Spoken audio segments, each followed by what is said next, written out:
All right, yeah, so, post it to the church webpage. That's right. Send it to your son.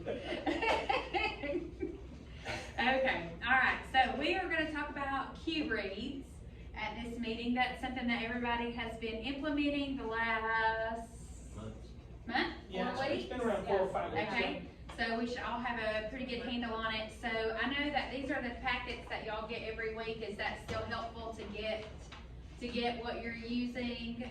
Feedback on the process?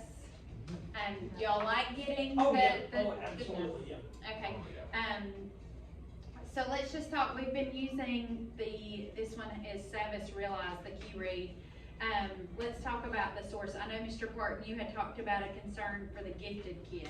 Yeah, my higher kids, actually, they, even when I go along with them, they mow through it. The highest one, definitely needed a little more differentiation for them, but my lower kids, lower than the gifted, general ed, and then the lower performers, it's actually been a godsend. Their sentence structure, the way they form sentences, their understanding of complete sentences when answering questions, has skyrocketed. I mean, it really has, for every one of them who has touched it. So the writing and the reading. Oh yes, oh yes. Yeah, they've annotated correctly and efficiently and effectively, which brings about answers, and then we've worked on forming syntax, and it's helped out. Okay. Higher kids really the only problem, and it doesn't hurt them. Right. It doesn't hurt them at all to practice. They just probably need something because they're already doing complete sentences. They have a good understanding of that. Have you and Miss Ellis talked about using anything different for We were talking about it a couple of weeks ago, and I mean, what I did was go ahead and take my first group out that really didn't belong there, and I really went to the ones who were at 3s going to 4. Okay. It's been good for those because everybody in that 4th period block are not gifted. You know, I have some general ed kids in there, so I just took the ones who I would. So you just changed groups rather than finding more. Exactly. Yeah. We talked about the UZLA, but I didn't incorporate it. I thought I'd stick with our format so far. What do you think for the ESS kids?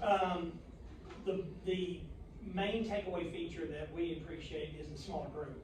And I've actually got 2 smaller groups since I have co-teachers. I'm pulling one small group here with my co-teacher, and then I'm pulling a small group, and we're going out in the hallway. Yep, I've seen those. And I think this is what our focus was. It's the individualized attention. It's that getting that one-on-one with the teacher. And our main thing is we're doing everything we can, and I think that's where the kids are getting buy-in. This is one more thing to help you. It's a tool, and we're doing everything to help you get to where you need to be, to fill in the gaps. Now, I'm struggling with the deeper learners. As a matter of fact, I restructured from my original group to this group based on the spreadsheet that we just did for the at-risk, our most at-risk students, and they're really appreciating it. Okay. Okay. And the strategies of reading comprehension, looking at the questions before we do the reading, so they can underline as we read the answers. And that's the questions, and that's a test strategy. I look at the questions and I know what to focus on as I read. And you know, I had this one, I was telling them, I said, okay, you might want to underline that. You see where, and I showed the question, and then we go back to the reading. I said, you might want to underline that. I said, this will give you, when you get those reading passages on the milestones, you want to use that underline feature. And then this one student said, we were told not to use the highlighting feature or the underlining feature. I said, are you kidding? That would just cause you to reread it and to reread it. And show. Which is what this does with the 3rd reads. And it's, let's just, you know, the honesty's the best, but are we using the 1st, 2nd, and 3rd readings? Two reads. So y'all shorten it down a little bit just for the 14-minute guideline. Is that why we needed to? Yeah. We do the keynote. We look at the keynote, and we look at the fast facts, and then we do our first read. Okay. And then we look at the questions. And we answer those, and then we answer the keynote after the first read. Then we look at the questions, and then we do our second read. That's what we're doing. And for the first 2 weeks, my group, we would do. We did the 2nd read. I would read to them, but I felt as we progressed, they were getting a better handle of it. I backed off my read but I still time them, actually. So you did first read, third read, Yes. and you guys are doing I'm first doing read first questions, second read, read. yeah. I'm doing first read, I'm reading it, then we're going and reviewing the questions, then the students are reading it and they're answering the questions. Okay. My students read it aloud the first time. My Okay. students do.